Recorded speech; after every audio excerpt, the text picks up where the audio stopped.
Bismillahirrahmanirrahim. Assalamualaikum warahmatullahi wabarakatuh. Selamat pagi. Semoga kita semua dalam keadaan sehat. Meskipun pembelajaran daring, diharapkan semangat belajarnya masih sama seperti kita tatap muka. Meskipun ngantuk-ngantuk masih tetap menyimak gitu ya. Oke, kali ini kita akan membahas materi tentang aritmetika sosial. Sebelum Ibu membahas materi tentang aritmetika sosial, di video ini Ibu akan memberikan beberapa pertanyaan. Pertanyaannya ada di sela-sela video, jadi kalian harus menyimak video dari awal sampai akhir.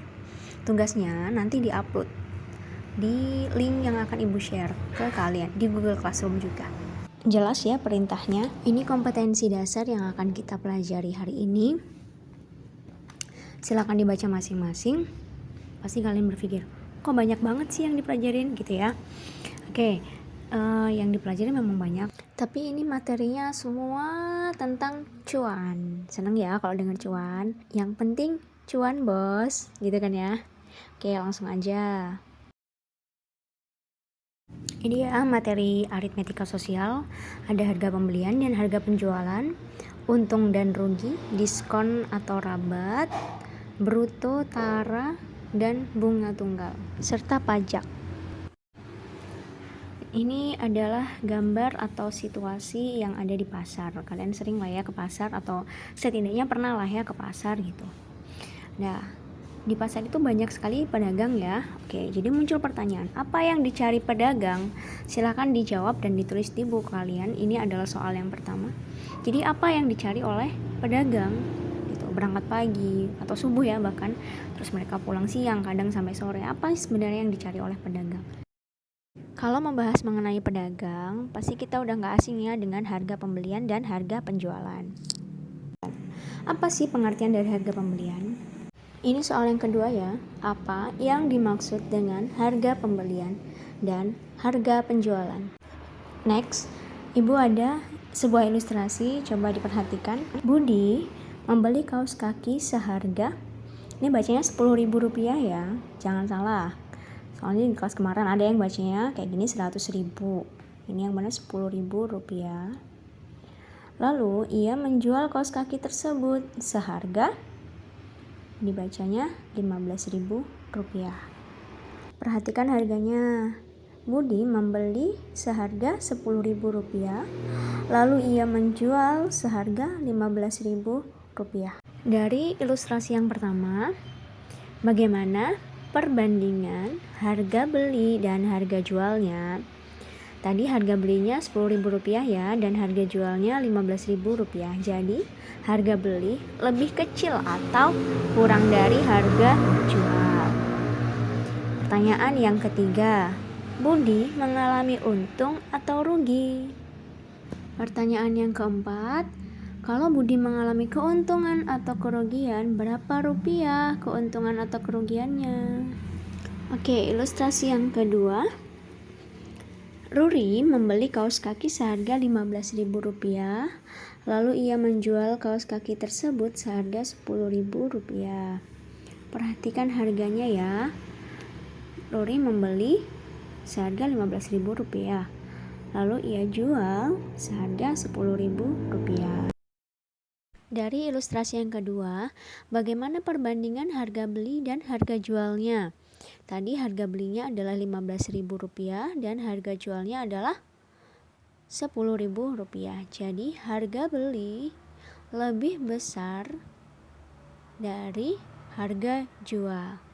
Pertanyaan yang kelima, Ruri mengalami untung atau rugi? Pertanyaan yang keenam, berapa rupiah untung atau rugi yang dialami Ruri? Dari kedua ilustrasi tersebut, apa yang dapat kita simpulkan? Yang pertama, untuk mencari untung itu adalah harga jual dikurang dengan harga beli. Untuk mencari persentase untung, caranya adalah untung dibagi dengan harga beli dikali 100%. Untuk mencari kerugian adalah harga beli dikurang harga jual. Untuk mencari persentase kerugian, rugi dibagi dengan harga beli dikali 100%. Yang selanjutnya kita akan membahas diskon atau rabat atau potongan harga. Oke, sering ya kita lihat di mall-mall atau di swalayan-swalayan ada tulisan nih, beli satu gratis satu, atau misalkan diskon 70%, atau misalnya lagi diskon 20%. Apa arti dari diskon? Itu adalah pertanyaan yang ke-7. Apa yang dimaksud dengan diskon? Misal harga barangnya itu 100.000, terus dapat diskon 10%. Kan nggak mungkin tuh 100.000 dikurang 10%. Nah, 10%-nya itu kita konversi dulu atau kita ubah dulu. Caranya adalah persentase diskon dikali dengan harga awal. Nah, untuk mencari harga setelah diskon, harga awal dikurang dengan harga diskon. Mencari persentase diskon, caranya adalah besar diskon dibagi harga semula dikali 100%. Oke, ini ada satu contoh. Bu Ani membeli tas seharga Rp120.000. Namun, dari toko memberikan diskon sebesar 20%. Pertanyaannya, berapa yang harus Ani bayar? Oke, harga awalnya kan 120.000. Nah, si Ani dapat diskon sebesar 20%. Nah, persentase diskon ini kita ubah dulu jadi nominal. Caranya yang tadi ya, persentase diskon dikali dengan harga awal. Kan 20%. 20% itu artinya 20/100. Dikali dengan harga awalnya yaitu 120.000. 0 atas bawah bisa kita coret ya. 02 habis. Jadi tinggallah 20 dikali 1.200. Nolnya disimpan dulu tuh. Nol yang disimpan ada 3. Tinggallah 2 dikali 12. 24. Tadi nol yang kita simpan ada 3. Jadi 24.000. Nah, sekarang kita cari berapa yang harus dibayar sama Ani gitu ya. Kan tadi harga awalnya 120.000 dikurang dengan potongan harganya 24.000. Jadi, yang harus dibayar Ani adalah Rp96.000. Oke, selanjutnya kita akan membahas tentang pajak. Kalian pernah kan kalau belanja di minimarket atau supermarket pasti dapat struk yang kayak gini ya. Nah, di bagian bawahnya itu ada tulisan PPN. PPN itu singkatan dari pajak pertambahan nilai. Oke, pertanyaan yang nomor 8. Apa yang dimaksud dengan pajak pertambahan nilai?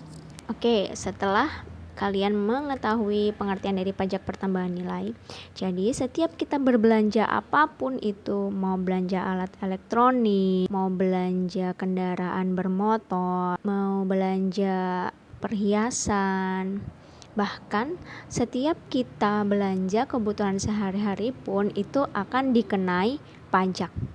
Nah, pertanyaan yang nomor 9, apa yang dimaksud dengan pajak? Besarnya pajak atau tarif pajak itu bervariasi antara 5% sampai dengan 30%. Nanti materi ini lebih jelas akan kalian pelajari pada pelajaran IPS. Lalu bagaimana cara menghitung besaran pajak? Ini rumusnya. Bedanya dengan diskon ya, kalau diskon harganya lebih murah, kalau pajak harganya lebih mahal dari harga awal. Oke, di sini ada satu contoh soal. Pak Kino membeli sebuah televisi seharga Rp3.600.000 di toko Sinar Elektrik. Atas pembelian televisi tersebut, Pak Kino dikenakan pajak sebesar 5%. Uang yang harus dibayar Pak Kino sebesar, yang diketahui adalah harga awalnya itu Rp3.600.000, pajaknya 5%.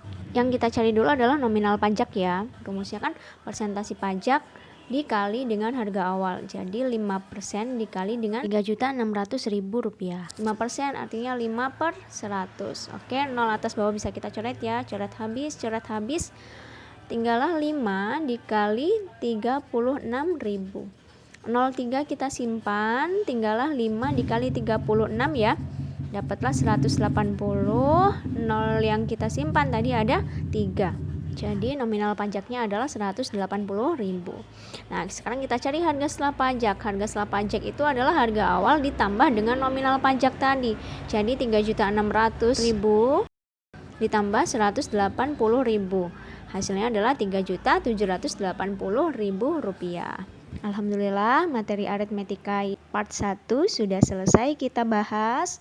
Untuk part 2-nya menyusul insyaallah di pertemuan selanjutnya. Dan untuk tugas yang ada 9 nomor tadi, silahkan kalian upload di link yang sudah Ibu bagikan di Google Classroom. Sekian, terima kasih atas perhatian dan kerjasamanya. Semoga ilmu yang dipelajari bermanfaat. Wassalamualaikum warahmatullahi wabarakatuh.